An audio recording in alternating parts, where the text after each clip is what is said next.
ਇਹ ਵੇਖੋ ਇੰਜ ਦੀ ਸਾਈਕਲ ਪਾਕਿਸਤਾਨ 'ਚ ਨਾ 20 ਤੋਂ 25,000 ਦੀ ਮਿਲ ਜਾਂਦੀ ਹੈ, ਚਲੋ 30 ਦੀ ਮਿਲ ਜਾਂਦੀ ਹੋਏਗੀ। ਅੱਛਾ ਇਹ ਵੇਖੋ, ਇਹ ਸਿਰਫ ਇਹਦੀ ਇਹ ਚੁੱਕਣੀ ਹੈ ਤੇ ਇਹ ਜਿਹੜਾ ਨਾ ਇਹਦੀ बैटरी है, यह तुसां इंज कढ़ लेनी, यह बैटरी कढ़ लीए तुसीं। यह साइकिल पाकिस्तान च ऑलरेडी बन रही है, यह बैटरी बननी है।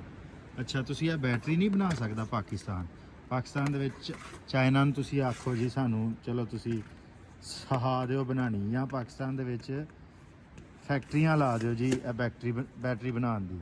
इहदे नाल की होएगा, एक तो मोटरसाइकिल दे जिहड़ा पेट्रोल सड़ना है वो खत्म हो जाएगा, दूसरा मोटरसाइकिल तो डिग के एक्सीडेंट होने मुक जाएंगे।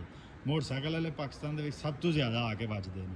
यदी स्पीड भी ना इन्नी थोड़ी होंगी है ना ज़्यादा। शहरों के ट्रैफिक का रश अद्धा घट जाएगा। काम किन्ना कु करना है, साइकिल ऑलरेडी पाकिस्तान च बन रहे हैं, सिर्फ है बैटरी बनानी है, नाल मोटर लगी वो भी पाकिस्तान च बन सकती है। लेकिन जिन्हों ने पाकिस्तान च रहना ही नहीं, जिन्हों को दोहरी शहरीयत, जोड़े पाकिस्तान के हुक्मरान ने, जोड़े अपने बच्चों को इंग्लिश निज़ामे तलीम च पढ़ा रहे हैं, ਜਿਹੜੇ ਆਪਣੇ ਬੱਚਿਆਂ ਨੂੰ ਬੀਕਨ ਹਾਊਸ ਦੇ ਵਿੱਚ ਪੜ੍ਹਾ ਰਹੇ ਨੇ, ਐਚੀਸਨ ਕਾਲਜ 'ਚ ਪੜ੍ਹਾ ਰਹੇ ਨੇ, ਲਾਹੌਰ ਗ੍ਰਾਮਰ 'ਚ ਪੜ੍ਹਾ ਰਹੇ ਨੇ, ਉਹਨਾਂ ਪਾਕਿਸਤਾਨ 'ਚ ਨਹੀਂ ਰਹਿਣਾ।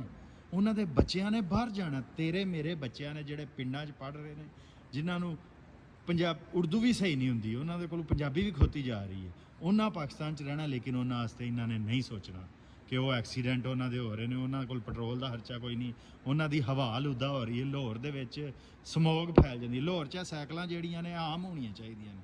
ਸਮੋਗ ਦਾ ਅੱਧਾ ਮਸਲਾ ਲਾਹੌਰ 'ਚ ਮੋਟਰਸਾਈਕਲਾਂ ਵਾਲਿਆਂ ਕ੍ਰੀਏਟ ਕੀਤਾ। ਲੇਕਿਨ ਤੁਸੀਂ ਆਂਦੇ ਹੋ ਮੈਨੂੰ ਨਾ ਬੋਲਿਆ ਕਰ। ਚਲੋ ਸਾਡਾ ਤੇ ਕੰਮ ਹੈ ਰੋਣਾ, ਆਪਣੀ ਕੌਮ ਦਾ, ਆਪਣੀ ਕੌਮ ਦੀ ਤਬਾਹੀ ਦਾ ਮਾਤਮ ਕਰਨਾ, ਤੇ ਅੱਲਾ ਕਰੇ ਮੇਰੀ ਕੌਮ ਨੂੰ ਅਕਲ ਆ ਜਾਵੇ।